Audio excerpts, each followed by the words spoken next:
Hey everyone, welcome to eLearn Academy. Today's class is about probability. I'm going to introduce what probability is all about and we will be covering NCERT 5.3. Right आपकी class 8 में 5.3 NCERT को भी cover करेंगे बहुत थोड़े से questions है उसके अंदर बट उससे पहले प्रोबेबिलिटी होता क्या है उसकी एक अंडरस्टैंडिंग बहुत जरूरी है and it is a very important branch of mathematics जो आगे जाके आपकी हायर क्लासेस में भी यूज होती है क्लास 10th में बहुत इंपॉर्टेंट चैप्टर है आपका प्रोबेबिलिटी का so let's get started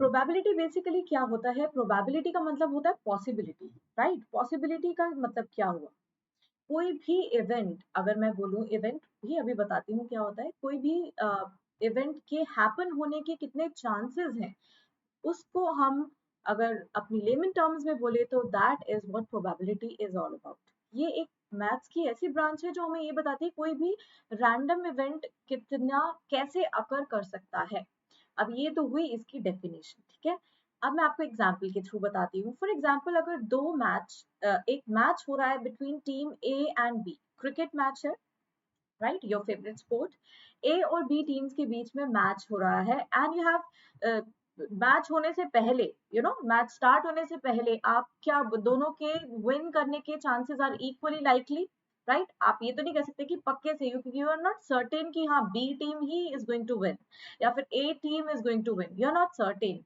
right तो एक चांस है 50% चांस है टीम ए का कि टीम ए विन कर सकती है एंड सिमिलरली 50% चांस है टीम बी के पास वो तो जैसे जैसे मैच स्टार्ट होता है आगे बढ़ते हैं हम तो हमें पिक्चर क्लियर होती चली जाती है कि हाँ जी कौन सी टीम विन करने वाली है राइट सो बट ये क्या है एक ऐसा इवेंट है जो कि जिसका आउटकम इज इक्वली लाइकली कि 50% चांस है ए टीम के विन करने का और 50% चांस है बी टीम के विन करने का ठीक है अगर मैं इसे प्रोबेबिलिटी की भाषा में बोलूं तो वो क्या होगा कि ए क्या विन करने का चांस है 1/2 एंड बी टीम का विन करने का चांस है 1/2 and total of this probability is 1 तो वैल्यू जो प्रोबेबिलिटी की होती है वो हमेशा 0 से 1 के बीच में ही लाई करती है 1 अगर किसी चीज की प्रोबेबिलिटी है दैट मीन्स वो सर्टेन है that is sure to happen अगर आपको पता है कि आप एक डाई को रोल कर रहे हो आपको पता ही है कि 5 आने know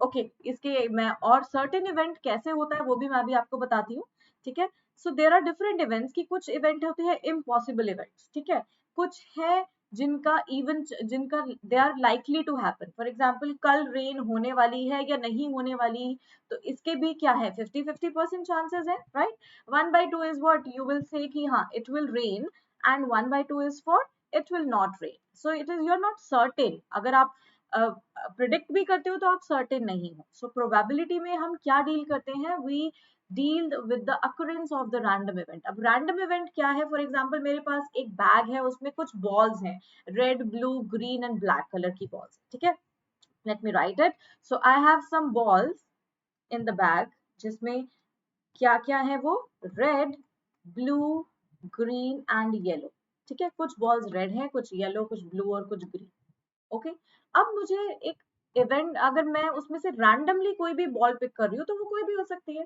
that can be read that can be blue that can be green that can be yellow right so I am not certain that is not certain कि हाँ मेरे हाथ में रेड बॉल ही आएगी या फिर येलो बॉल ही मैं pick करने वाली हूँ so that is what is a random event तो कहीं पे भी आपको ये टर्म कहीं पे क्या आपको पूरे चैप्टर में ये टर्म मिलेगी रैंडम इवेंट तो वो रैंडम इवेंट वो रैंडम एक्सपेरिमेंट भी बोला जाता है इसको कि आप रैंडमली कुछ भी पिक कर रहे हो and you are not sure कि वो क्या हो सकता है सो आपको इसकी प्रोबेबिलिटी फाइंड करनी है and when will be solving the questions तो आपको और क्लियर हो जाएगा कि ये कैसे इसको डील करते हैं प्रोबेबिलिटी से सो बेसिकली आपको इसका मतलब समझ में आना चाहिए कि प्रोबेबिलिटी मतलब कोई भी चांस किसी इवेंट का कितना ज्यादा हैपन हो सकता है अगर आपने बहुत अच्छा पेपर किया है ठीक है आप कह रहे हो कि मेरे 100 मार्क्स 100 आउट ऑफ 100 ही आएंगे मैथ्स में but you are not sure you are not certain है ना जब तक मार्क्स नहीं आते तो उसकी कुछ प्रोबेबिलिटी है that is likely to happen but you are not certain ठीक है तो चलो हम बात करते हैं इसके फॉर्मूला की फॉर्मूला होता है number of favourable outcomes upon number of total outcomes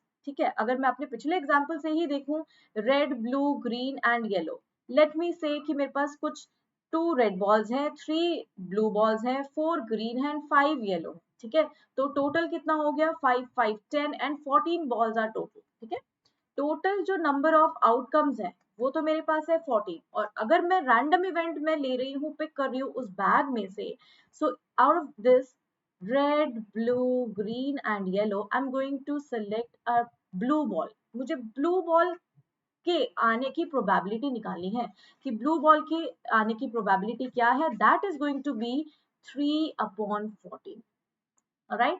क्योंकि वो क्या होने वाला है 3/14, इसलिए क्योंकि 3 मेरे पास टोटल ब्लू बॉल्स हैं and 14 is the total balls that I have. Okay, so this is the formula of probability. Now let us start some questions. अब अगर हम कुछ questions करें 5.3 exercise जो आपकी NCERT की है, so my son also wants to study probability. I think मैं उसको बाद में पढ़ा देती हूँ. अभी क्या है 5.3 आपकी exercise है, उसके कुछ questions को start करते हैं. Now list the outcomes you can see in these experiments. Spinning a wheel, अगर आप इस व्हील को स्पिन कर रहे हो, ठीक है, तो आपके क्या क्या आउटकम हो सकते हैं? A B C D E. अब इस व्हील में एक पॉइंटर लगा हुआ है and there are different events, right. क्या है? ए आ सकता है, बी आ सकता है, सी आ सकता है, डी। दिस इज व्हाट, ये क्या है? उसके आउटकम्स। ये क्या है? Outcomes of these experiments. Outcomes बोले तो रिजल्ट कि क्या क्या आ सकता है, या तो ए पे ये पॉइंटर, या तो बी पे स्टॉप कर सकता है, सी पर, डी पर, या ए पर स्टॉप कर सकता है। ए चाहे कितने ही बार हो, लेकिन उसका आउटकम क्या है? उसका एक ही बार ए बी सी और डी ही आ सकता है, ठीक है। तो ये तो हो गया आपका first part, spinning a wheel, जो इसमें हमें गिवन है। नाउ बी पार्ट है टॉसिंग टू कॉइन्स टुगेदर। अच्छा, अगर मेरे पास एक कॉइन है तो आपको पता है इस कॉइन पर या तो हेड आ सकता है एक टाइम पे, या टेल आ सकता है। टॉसिंग द कॉइन, और या एक बार में मुझे या तो हेड मिलेगा या टेल मिलेगा। अब दो कॉइन्स को टॉस कर रही हूँ, तो फिर क्या होगा? व्हाट इज द पॉसिबिलिटी कि एक बार हेड आ सकता है। Let me denote it as ये फर्स्ट कॉइन का, ये सेकंड कॉइन का, ठीक है। तो फर्स्ट कॉइन पे अगर एक बार हेड आ गया, लेट्स से दूसरे पे भी एक बार हेड आ गया, ठीक है। फर्स्ट पे एक बार हेड आ गया तो दूसरे पे टेल, राइट। अगर फर्स्ट पे टेल है दूसरे पे भी टेल, फर्स्ट पे टेल है दूसरे पे head, right. So these are the outcomes of this experiment कि आपको क्या क्या मिलने वाला है जब आप दो कॉइन्स को टॉस करते हो। तो टू हेड्स में भी एक बार ऐसा हो कि दोनों पर हेड है, एक बार ऐसा फर्स्ट पे हेड है दूसरे पे टेल है, एक बार ऐसा हो सकता है कि टेल दोनों पर है या फिर टेल और head. This is what outcome of tossing two coins together, ठीक है। तो अगर ये मैं बोलूं कि मैं एक रैंडम एक्सपेरिमेंट परफॉर्म कर रही हूँ एंड आई वांट टू सी, इसी में से अगर मैं क्वेश्चन आपसे एक बना लूं कि टू टेल्स, ठीक है, what is the probability of obtaining two tails. एक रैंडम एक्सपेरिमेंट मैंने कर लिया दो कॉइन्स के साथ, तो आपको पता है टू टेल्स आने का चांस है 1। सो उसकी probability of two tails will be, हम जनरली इसको ऐसे डिनोट करते हैं P ऑफ, अंदर जो भी इवेंट है आप उसको लिख सकते हो, ठीक है। E can denote the event. तो 2T मैंने इसलिए लिख दिया कि टू टेल्स है, ठीक है। Probability of two tails is what 1 upon, so 1 2 3 4 total outcomes are 4, so probability of two tails is what 1/4, ठीक है। ये हमारा हो गया क्वेश्चन नंबर 1। इसमें से और कैसे क्वेश्चन आ सकते हैं मैंने अभी आपको बता दिया।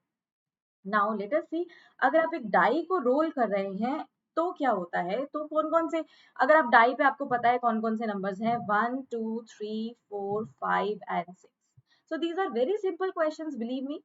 इसके बाद मैं एक और वीडियो में कवर करने वाली हूँ वो क्वेश्चन जो इंपॉर्टेंट है, जो ऑब्वियसली इसमें कवर नहीं हुए। This is the base and out of after this हम थोड़े और ज्यादा प्रोबेबिलिटी में, फॉर एग्जांपल यहाँ पे सिर्फ एक ही डाई को रोल कर रहे हैं, वहां पर हम दो डाई को रोल करने वाले भी क्वेश्चंस कवर करेंगे, ठीक है। तो एक प्राइम नंबर आपको ऑब्टेन करना है। फर्स्ट पार्ट से इसकी प्रोबेबिलिटी, अच्छा यहाँ पर तो आउटकम की बात कर रही है, हम आउटकम और प्रोबेबिलिटी दोनों निकाल लेते हैं, ठीक है। आउटकम ये चाहिए कि भाई एक प्राइम नंबर हो। प्राइम नंबर वो आपको पता है वो होते हैं जो अपने टेबल में आते हैं, वो बड़े नाराज रहते हैं, सिर्फ अपने टेबल में ही आते हैं। सो वो कौन सी नंबर्स हैं? वो है 2 3 and 5, right. 2 3 and 5 are the prime numbers जो 1 to 6 के बीच में लाई करते हैं। सो इसका आउटकम तो ये हो गया। This is simple, the outcome, ये सिर्फ और सिर्फ आउटकम है इस इवेंट का, ठीक है। अब इसकी प्रोबेबिलिटी पूछी जाए तो आपको पता है 1 2 3, 3 numbers out of what total are 6, तो इसकी प्रोबेबिलिटी क्या हो जाएगी 1/2, सिंपल, ठीक है। अब एक और तरीका बी पार्ट, अब ये तो हमने निकाला था प्राइम नंबर की प्रोबेबिलिटी, राइट। अगर आपसे डायरेक्टली पूछा जाए नॉट अ प्राइम नंबर, तो आपको पता है कि जो प्रोबेबिलिटी का सम है दैट इज इक्वल टू 1, ठीक है। Probability of prime plus probability of not prime, जो प्राइम नहीं है, दोनों का टोटल किसके इक्वल होने वाला है, 1 के equal. Perfect. Probability of prime आपको पता है, प्रोबेबिलिटी ऑफ नॉट प्राइम अगर आपने फाइंड करनी है आप ऐसे भी फाइंड कर सकते हैं, that is also going to be equal to 1/2। नहीं तो आपको इसके आउटकम्स बता देती हूँ, वो क्या होंगे, 1 is not prime, 4 is not prime, 6 is not prime. तो ये हो गए इसके आउटकम्स एंड इसकी प्रोबेबिलिटी भी क्या हो गई, 3/6 यानी कि 1/2। तो हम दोनों तरीकों से फाइंड कर सकते हैं।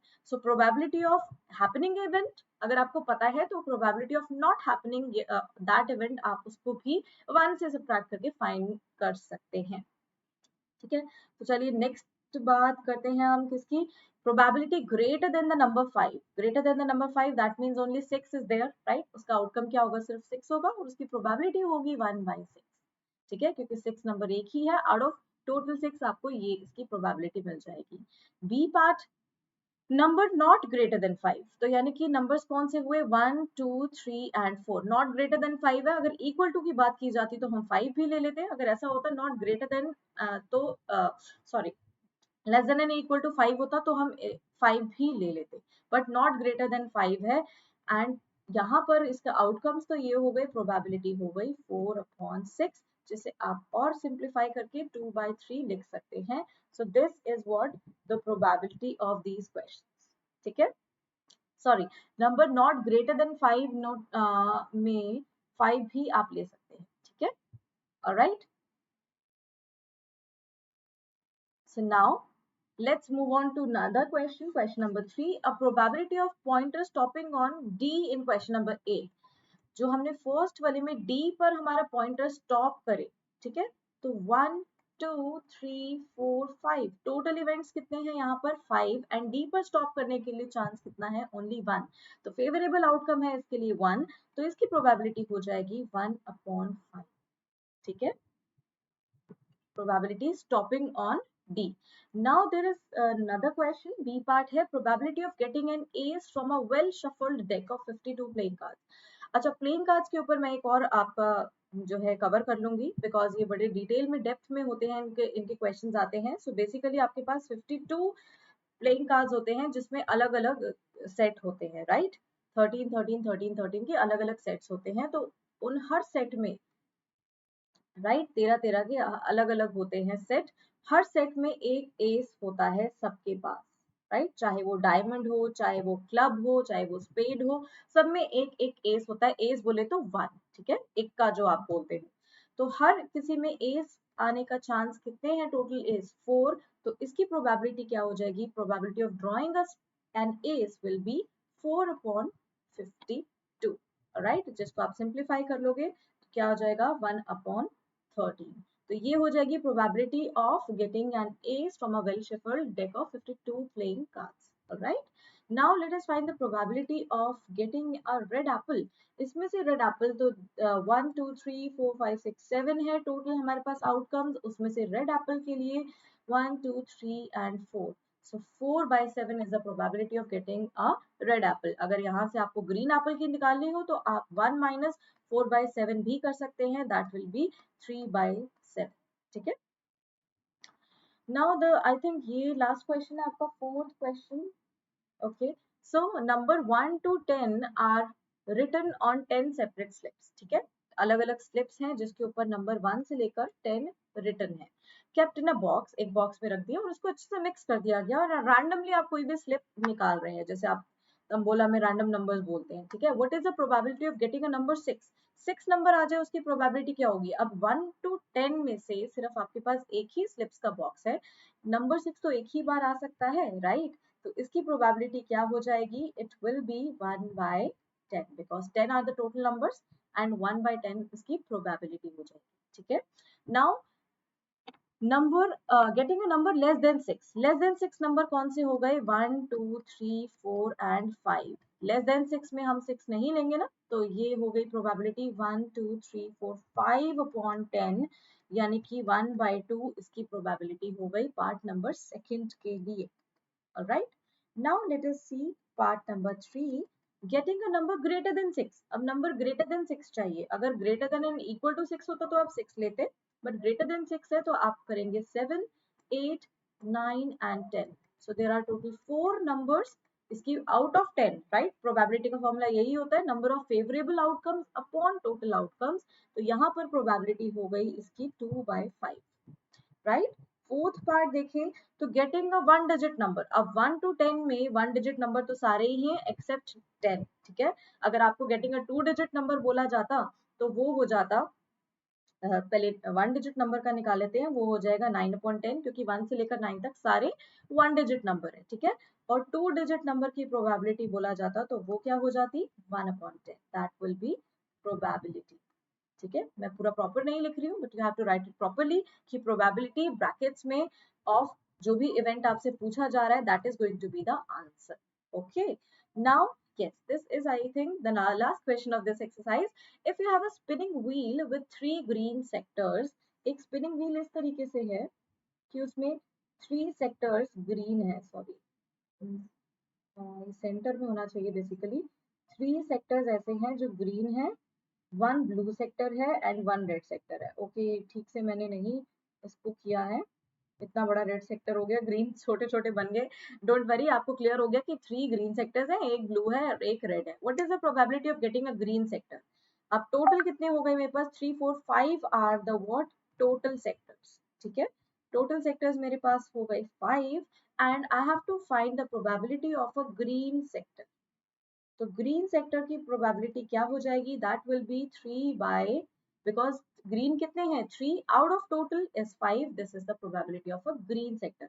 अब नॉन ब्लू सेक्टर की प्रोबेबिलिटी, नॉन ब्लू सेक्टर बोले तो ब्लू छोड़ के बाकी सारे 1 2 3 4, तो दैट विल बी 4/5, ठीक है। सिमिलरली रेड की पूछा जाए तो 1/5। आप टोटल करके देख लीजिए, रेड तो इन सब का सम क्या आने वाला है, 1 ही आने वाला है। सी, ग्रीन का हो जाएगा 3/5, रेड का हो जाएगा 1/5 एंड दिस इज ऑल्सो 1/5, ठीक है। सो 3/5 प्लस 1/5 प्लस 1/5 इज व्हाट, 5/5। तो टोटल प्रोबेबिलिटी का सम हमेशा होता है 1, which is likely to happen, जो सर्टेन है, ठीक है। इन सारे इवेंट्स को टोटल करोगे तो 1 ही ऑब्टेन होगा। और कुछ ऐसे चांसेस भी होते हैं जिस केस में प्रोबेबिलिटी 0 होती है। कैसे, अगर मैं आपसे पूछूं what is the probability of finding a yellow sector, probability of finding a yellow sector, can you find there is any yellow sector here? Nahi, so that probability is what, 0. So that event which is not like, which will not happen, which is not likely to happen, uski probability ho jayegi 0. Alright, I hope आपको ये समझ में आया होगा। अगर नहीं समझ में आया, you can drop a comment, आप मुझे बता सकते हैं कहाँ पे प्रॉब्लम है। I'm going to cover extra questions of this chapter, RD Sharma के कुछ questions cover करने वाली हूँ, and I'll be covering deck of cards, which is very important for you to understand, क्योंकि वो competition point of view से भी बहुत important है, वहाँ पर probability के ऐसे questions जरूर आते हैं। So I'm sure आप भी आगे जाके एक किसी ना किसी competitive exam की तैयारी तो करेंगे ही। So let us get our concepts clear, अभी से ही कर लेते हैं, and stay tuned with me. Do not forget to like, share and subscribe, and thank you, bye bye.